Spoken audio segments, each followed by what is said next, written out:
Good morning students. हाँ जी, सो हमने आपकी 11th क्लास की यूनिट थर्ड हमने स्टार्ट की हुई थी and name of the unit is classification of element and periodicity in properties. इसका हम फर्स्ट सेक्शन कर चुके थे।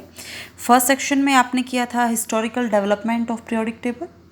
ओके, वहाँ पे हमने कंप्लीट आपका डिस्क्राइब किया था कि कौन आपके पास जो पीरियोडिक टेबल है वो कैसे आपकी मॉडर्न पीरियोडिक टेबल आई। उसके बाद क्या जो जनरल इलेक्ट्रॉनिक कॉन्फ़िगरेशन होती है आपकी एलिमेंट्स की, ग्रुप्स क्या होते हैं, ठीक है। D block, F block, S block, P block elements आपके पास बेसिकली क्या होती है, क्या उनकी करेक्टरिस्टिक्स हैं, ऑल वी डन। एंड आपने लास्ट में जो लास्ट टॉपिक किया था सेक्शन 1 का, वो आपने metal, non metal and metalloids के बारे में पढ़ा था, ठीक है। हालांकि आपने कुछ डिफेक्ट्स भी पढ़े थे मॉडर्न जो पीरियोडिक टेबल है उसमें, ठीक है। बट उसके बाद हमने आपका सेक्शन सेकंड स्टार्ट करना था, जिसमें हम बेसिकली पढ़ेंगे कि जो पीरियोडिक प्रॉपर्टी है किसी भी एलिमेंट की, वो हम कैसे स्टडी करते हैं, ठीक है। पीरियोडिसिटी इन द प्रॉपर्टीज़, ठीक है। तो यहाँ पे आप देखो कि कोई किसी भी, जब हम किसी एलिमेंट की बात करते हैं, एलिमेंट की हम डिस्कस करते हैं प्रॉपर्टीज़ को। तो प्रॉपर्टीज़ को बेसिकली 2 कैटेगरी में आपका डिवाइड किया हुआ है। प्रॉपर्टीज़ को 2 कैटेगरी हैं।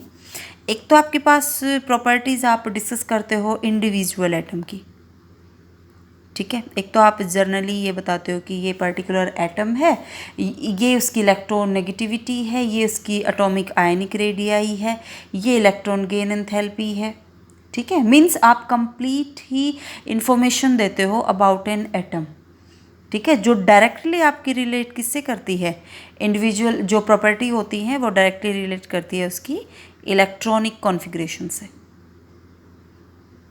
ठीक है। सेकंड आप क्या करते हो, फर्स्ट तो आपने इंडिविजुअल एटम को स्टडी किया, सेकंड आप प्रॉपर्टीज़ को स्टडी करते हैं ग्रुप ऑफ एटम की।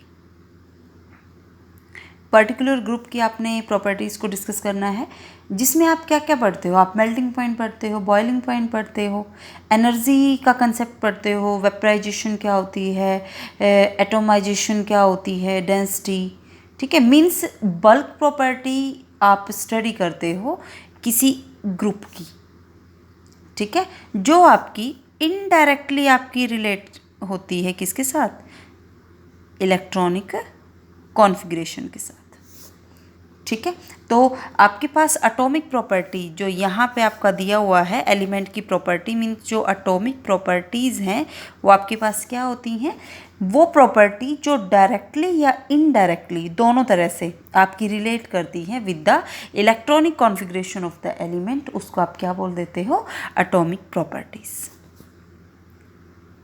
ठीक है। और पीरियोडिक प्रॉपर्टी आप क्या बोलते हो, पीरियोडिक प्रॉपर्टी का सिंपली मीनिंग होता है वही सेम चीज़ कि वो प्रॉपर्टीज़ जो डायरेक्टली आपकी रिलेट करती हैं इलेक्ट्रॉनिक कॉन्फ़िगरेशन के साथ, डायरेक्टली और इनडायरेक्टली दोनों तरह से। बट वहाँ पे एक रेगुलर ग्रेडेशन होता है जब आप लेफ़्ट टू राइट मूव करते हो पीरियोडिक टेबल में, या अप से आप बॉटम पे मूव करते हो, ठीक है। तो वो सारी की सारी आपके पास क्या हो जाती हैं, पीरियोडिक प्रॉपर्टीज़ हो जाती हैं। तो ये बेसिक सी बात है, प्रॉपर्टीज़ ये बेसिक टर्म्स हैं जो आपको पता होना चाहिए कि atomic properties, periodic properties, what it means, ठीक है। अब आपने जो आपका मेन आपने यहाँ पे स्टडी करना है वो आपने करने हैं trends of physical properties, trends in physical properties of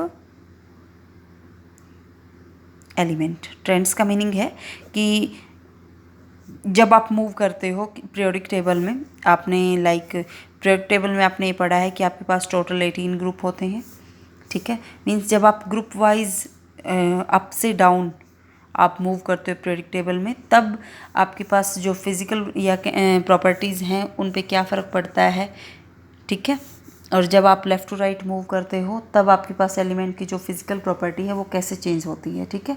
हालांकि आपने यहाँ पे सिर्फ जो मेन फिज़िकल प्रॉपर्टीज़ हैं वही डिस्कस करनी है, जिसमें आपके पास सबसे फर्स्ट फिज़िकल प्रॉपर्टी आपके पास आती है एटॉमिक रेडियस, ठीक है, अब इस चीज़ को समझो, नाम से पता लग रहा है एटॉमिक रेडियस।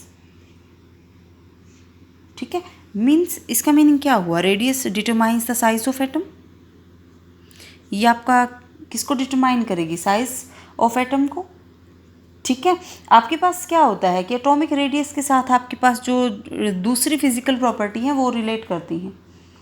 ठीक है, तो आप क्या बोलते हो कि आपको ये चीज़ पता होना चाहिए कि एटॉमिक रेडियस, रेडियस आपने पढ़ा हुआ है, आप मैथमेटिकल टर्म सर्कल की रेडियस आप पढ़ते हो।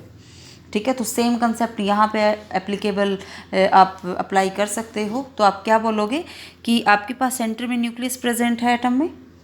ठीक है, न्यूक्लियस से जो आउटर मोस्ट आपके पास शेल होता है, लाइक आउटर मोस्ट शेल, यहाँ पे इलेक्ट्रॉन प्रेजेंट है। ठीक है, तो जो डिस्टेंस होती है from the nucleus to the outer most shell, उसको आप क्या बोल देते हो, एटॉमिक रेडियस। ठीक है, ये आप क्या बोलोगे, the distance from the centre of the nucleus to the point up to which the density of electron cloud is maximum. ठीक है, मीन्स आप सेंट्रल पॉइंट से, न्यूक्लियस के सेंटर से लेके उस पॉइंट तक आप मूव करोगे जहाँ पे जो प्रोबेबिलिटी है इलेक्ट्रॉन को फाइंड करने की वो क्या हो, मैक्सिमम हो। मीन्स कहने का मीनिंग वही है, ये आपके पास क्या होगा, आउटर मोस्ट शेल। ठीक है, ये चीज़ मैं आपको सेकंड चैप्टर में बता चुकी हूँ।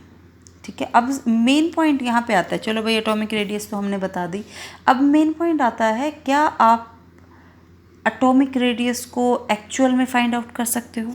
मीन्स क्या कोई ऐसा नहीं होता कि आपको डिफरेंट टाइप की डिफ़िकल्टीज आती हों। ऑब्वियसली बहुत सारी आपके पास डिफ़िकल्टी आती हैं, क्योंकि यदि आप मैक्रोस्कोपिक पार्टिकल की रेडियस निकालो तो वो इजी होता है, बट एटम आपका क्या है, माइक्रोस्कोपिक यूनिट है आपके पास, विच कंटेन फंडामेंटल पार्टिकल्स। ठीक है, तो सबसे फर्स्ट जो डिफ़िकल्टी आती है वो डिफ़िकल्टी आपकी आती है कि आप साइज़ ऑफ एटम को डिटरमाइन नहीं कर सकते एक्चुअल में, क्योंकि आपके पास एटम के अराउंड जो इलेक्ट्रॉन क्लाउड है उसकी शार्प बाउंड्री नहीं होती। ठीक है, तो साइज़ की आपके पास डिफ़िकल्टी आई। ठीक है, सेकंड आपके पास क्या होता है कि आप किसी एक सिंगल एटम को आप डिस्कस कर ही नहीं सकते।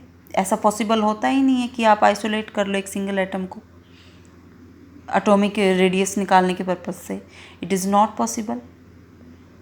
ठीक है, थर्ड पॉइंट आपके पास क्या आता है, थर्ड आपके पास आती है कि एक एटम की जो प्रोबेबिलिटी है इलेक्ट्रॉन डिस्ट्रीब्यूशन की, वो यदि उस एटम की नेबर में कोई आपके पास एटम या मॉलिक्यूल प्रेजेंट हो तो वो उससे क्या होगी, अफेक्ट होगी। जिससे क्या होगा, जिससे आपकी जो एटॉमिक रेडियस है वो क्या करेगी, वेरी करेगी। ठीक है, जो आपके पास मैंने क्या बोला है, एक एटम प्रेजेंट होता है, उसमें आपके पास इलेक्ट्रॉन प्रेजेंट होते हैं। यदि इसके नियर बाय कोई अदर एटम या मॉलिक्यूल प्रेजेंट हो तो उस इलेक्ट्रॉन की इंट्रैक्शंस की वजह से जो एटॉमिक रेडियाई है उसमें क्या होगी, वेरिएशन होगी। ठीक है, अब जो फोर्थ पॉइंट है वो आपके पास क्या आता है कि जो एटॉमिक रेडियस है ना वो आपकी चेंज होती है जब आपका जो एटम प्रेजेंट होता है बॉन्डेड स्टेट में, बॉन्डेड स्टेट में कौन प्रेजेंट होता है, एटम, तब भी आपके पास जो एटॉमिक रेडियस है वो क्या हो जाती है, चेंज हो जाती है। ठीक है, बट फिर भी ये एक हाइपोथेटिकल कंसेप्ट है कि एटॉमिक रेडियस आपके पास जो एक्चुअल जो डेफिनेशन है वो हाइपोथेटिकल कंसेप्ट से ही दी गई है कि ये आपके पास क्या होती है कि जो सेंट्रल पार्ट होता है वहाँ से लेकर आउटर मोस्ट शेल तक जो आपके पास डिस्टेंस होती है उसको एक डेजिग्नेशन दे दिया गया, उसको एक नाम दे दिया गया जिसको क्या बोला गया, एटॉमिक रेडियस। ठीक है, लिमिटेशन से दूर जाके हम एटॉमिक रेडियस जो साइज़ है एटम के उसको हम डिटरमाइन करते हैं। ठीक है, उसके बिहाफ पे कि आपका एलिमेंट मेटल है, नॉन मेटल है, उनके लिए ना मतलब एलिमेंट की नेचर के हिसाब से जो एटॉमिक रेडियस है उसको अलग अलग नाम दिया गया है। ठीक है, वो डिपेंड करता है मेटल है, नॉन मेटल है या किस टाइप का मेटलॉइड है, किस टाइप का एटम आपका प्रेजेंट है। ठीक है, किस एलिमेंट को आप डिस्कस कर रहे हो, तो उसके बेसिस पे आपकी जो एटॉमिक रेडियस है उसको 3 पार्ट में डिवाइड किया हुआ है। ठीक है, फर्स्ट आपके पास जो रेडियस है that is the covalent radius. Atomic radius आपके पास 3 टाइप की होती है, फर्स्ट कोवेलेंट, सेकंड आपके पास होती है वंडरवॉल, एंड थर्ड आपके पास होती है मेटालिक रेडियस। ठीक है, अब इन चीज़ों को हमने डिस्कस करना है वन बाय वन। कोवेलेंट क्या होती है, what is van der Waals and what is the metallic radius. ठीक है, तो वो हम डिस्कस करते हैं। सबसे फर्स्ट कंसेप्ट ये अपने माइंड में रखना कि एटॉमिक रेडियस का जो कंसेप्ट है उसको एक्सरे स्टडीज़ के द्वारा आपका डिटरमाइन किया गया है। ठीक है, तो ये आपने अपने माइंड में रखना है कि atomic radius is measured by, या तो आप क्या करोगे एक्सरे की हेल्प से या कोई भी स्पेक्ट्रोस्कोपिक मेथड लगा के। ठीक है, मीन्स डिफरेंट मेथड होते हैं to determine the atomic radius. Okay, तो फर्स्ट हम यहाँ पे स्टार्ट करते हैं आपकी कोवेलेंट रेडियस। कोवेलेंट रेडियस आपके पास क्या होती है, R covalent, you know very well, R represent the radius, covalent represent covalent radius. ठीक है, ये आपके पास होता है half of the internuclear distance between two bonded atoms। ठीक है, जनरली डिटरमाइन करते हैं नॉन मेटल्स के लिए, इस चीज़ को अपने माइंड में ये बात भी ध्यान रखना। ठीक है, तो आर कोवेलेंट मीन्स जो कोवेलेंट रेडियस है वो आपका क्या होती है, it is defined as the half of the distance between the two nuclei of bonded atom. ठीक है, इन अ सेम मॉलिक्यूल, और किसके लिए यूज्ड होती है, नॉन मेटल्स के लिए। ठीक है, तो इसलिए ये शो किया हुआ है कि क्या होती है, half of the internuclear distance between two bonded atom. ठीक है, शो यदि हम करें तो कोवेलेंट रेडियस आपके पास क्या होती है, लाइक मैं कुछ ऐसे शो करती हूँ आपको, ये एक एटम है, ये आपका दूसरा एटम है, ये एक एटम का न्यूक्लियस, ये दूसरे एटम का न्यूक्लियस। ठीक है, तो ये न्यूक्लियस के बीच में दैट इज़ द बॉन्ड, ये एक बॉन्ड बन गया है। ओवरलैपिंग कंसेप्ट आप ये चीज़ें पढ़ोगे 4th यूनिट में, बट यहाँ से याद रखना एक एटम जब दूसरे से कंबाइन होता है तो वहाँ पे एक बॉन्ड फॉर्मेशन होती है। कोवेलेंट रेडियस क्या होती है, half of the internuclear distance between two bonded atoms. ये दो बॉन्डेड एटम हैं, इनके बीच में इंटरन्यूक्लियर का मीनिंग क्या होता है, एक न्यूक्लियस की दूसरे न्यूक्लियस के बीच में जो डिस्टेंस होती है that is known as the internuclear distance. ठीक है, उसका half means this point is the covalent radius. ठीक है, और यू कैन से कि ये क्या होता है, half of the bond length.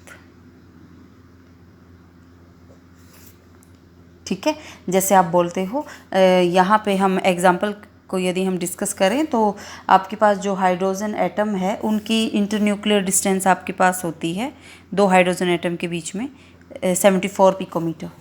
ठीक है, यदि हम उसकी कोवेलेंट रेडियस निकालें हाइड्रोजन की तो आप कितनी लिखोगे, 1/2 ऑफ 74, ये आपके पास क्या आ जाएगी, 37 पिकोमीटर। ठीक है, तो इस चीज़ को याद रखना, ये आपके पास होती है means half of the bond length. ठीक है, सेकंड आपके पास आती है वंडरवॉल रेडियस। वंडरवॉल्स रेडियस, अब ये तो बॉन्डेड एटम के बीच में है, बट वंडरवॉल रेडियस आपके पास क्या होती है, यदि आप इसको शो करो तो आर वी से आप शो कर सकते हो, are van der Waals.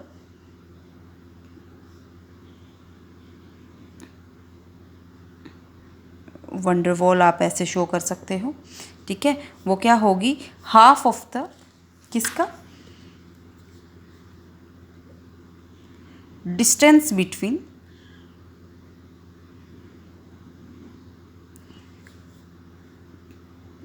To near by non bonded atoms of different molecules. देखो समझो इस चीज़ को, ये आपके पास एक मॉलिक्यूल है, दो एटम जुड़े हैं, एक मॉलिक्यूल बना दिया। आप ऐसा एज्यूम करो कि ये आपके पास दूसरा मॉलिक्यूल है जिसमें दो एटम जुड़े हुए हैं, ठीक है। वंडरवॉल रेडियस आपके पास क्या होती है, एक एटम की, एक मॉलिक्यूल के एटम की दूसरे मॉलिक्यूल के एटम के बीच की जो डिस्टेंस होती है, दिस वन, इसका हाफ, इसका एक्चुअल हाफ आपके पास क्या हो जाता है, वंडरवॉल रेडियस। समझ आया? इसलिए मैंने ये लिखा है कि distance between, half of the distance between two near by non bonded atoms of different molecule. ये नॉन बॉन्डेड, बॉन्ड नहीं बना हुआ, ये आपके पास डिफरेंट अलग मॉलिक्यूल का है, ये अलग मॉलिक्यूल का है, इनके बीच का जो हाफ होती है वो आपके पास क्या होती है, वंडरवॉल रेडियस। ठीक है, अब नेक्स्ट हम करते हैं, आपके पास नेक्स्ट कंसेप्ट आता है मेटालिक रेडियस। अब देखो, आपने ये चीज़ पढ़ी होगी, इलेक्ट्रॉन सी मॉडल। इलेक्ट्रॉन सी मॉडल में आपका क्या बोला हुआ है कि आपके पास जो मेटल है उसका एक क्रिस्टलेटिस होती है, जिसमें आपके पास क्या होते हैं, मेटल आयंस होते हैं एम पॉजिटिव, एंड इलेक्ट्रॉन्स होते हैं। इलेक्ट्रॉन्स यू कैन से, आप मेटल आयंस को तो आप नाम दे देते हो कर्नल्स, एंड इलेक्ट्रॉन उसके ऑल अराउंड प्रेजेंट होते हैं। मीन्स कहने का मीनिंग ये है कि जो मेटल है वो अपनी नॉर्मल कंडीशन में इलेक्ट्रॉन को लूज़ करती है, ठीक है। जिसमें इलेक्ट्रॉन को लूज़ करेगी तो कहने का मीनिंग है कि वो क्या प्रोड्यूस करेगी, वो प्रोड्यूस करेगी मोबाइल इलेक्ट्रॉन। मोबाइल इलेक्ट्रॉन का मीनिंग है जो कॉन्टिन्यूसली क्या करते हैं, मूव करते हैं, जिससे आपके पास जो क्रिस्टल लैटिस है उसमें एक सी बन जाता है इलेक्ट्रॉन एंड कर्नल्स का, ठीक है। जो आपके पास फोर्स ऑफ अट्रैक्शन होती है between the mobile electron and the positive colonel's, उसको आप क्या बोल देते हो, उसको आप बोल देते हो मेटालिक बॉन्ड, ठीक है। मेटालिक बॉन्ड, तो ये आपके पास मेटालिक बॉन्ड होता है, सॉरी ये रेडियस है, उसको आप बोल देते हो मेटालिक बॉन्ड।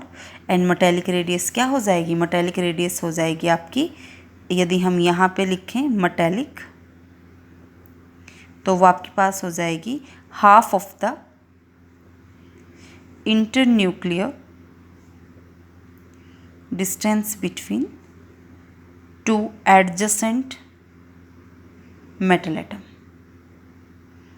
मेटल आयंस, ठीक है। ये चीज़ आप अपने माइंड में रखना। तो इंटरन्यूक्लियर जो डिस्टेंस है वो एक्सेस स्टडी से हम आपकी डिटरमाइन करते हैं, ठीक है। और जो मेटालिक रेडियस है उसको हम बेसिकली आपका डेजिग्नेट करते हैं या तो एमस्ट्रॉन्ग में या पिकोमीटर में, ठीक है। तो ये आपको पता होना चाहिए कि आपके पास 3 डिफरेंट टाइप के रेडियस होती हैं, covalent radius, van der Waals radius and the metallic radius, all are the types of atomic radius, ठीक है। अब आपको ये पता होना चाहिए, कंपैरिजन यदि आप करो, कंपैरिजन ऑफ एटॉमिक रेडियस कि किस टाइप की जो एटॉमिक रेडियाई है वो आपके पास लॉन्गेस्ट होती है इन तीनों में, तो देखने से ही पता लग रहा है वंडरवॉल सबसे मैक्सिमम, वंडरवॉल रेडियस सबसे ज़्यादा, ठीक है। उसके बाद क्या होगी, मेटालिक, एंड उसके बाद क्या होगी, कोवेलेंट। कोवेलेंट आपके पास सबसे शॉर्टेस्ट रेडियस क्यों होती है, क्योंकि वहाँ पे क्या बनता है, बॉन्ड की फॉर्मेशन होती है, बॉन्ड हमेशा बनता है 2 एटम की ओवरलैपिंग से, ठीक है। यदि हम बात करें, यहीं पे हम डिस्कस करें वेरिएशन की, तो वेरिएशन यदि हम पीरियोडिक टेबल में स्टडी करते हैं एटॉमिक रेडियस को, तो जब आप लेफ़्ट टू राइट मूव करते हो तो आपके पास वेरिएशंस आती हैं, कभी कम हो जाती है, कभी ज़्यादा हो जाती है, बट इन जनरल बात करें तो जो एटॉमिक रेडियाई है when we move from left to right, तो वो आपके पास होती है डिक्रीज,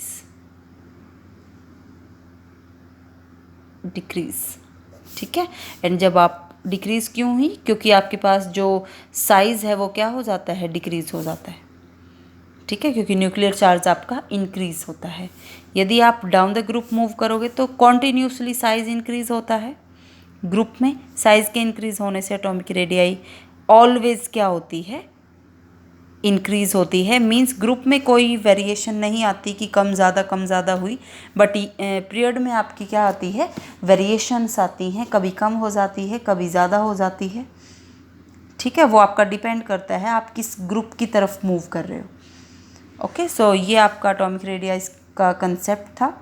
कल हम आपका डिस्कस करेंगे आयनिक रेडियाई आपके पास क्या होता है। ठीक है, एंड कंप्लीट जो आपके पास कंसेप्ट है कि हम कैसे एटॉमिक रेडियाई को आयनिक रेडियाई से कंपेयर करेंगे। ठीक है, एंड उसके बाद नेक्स्ट जो प्रॉपर्टी होती है वो हम डिस्कस करेंगे। Okay, thank you.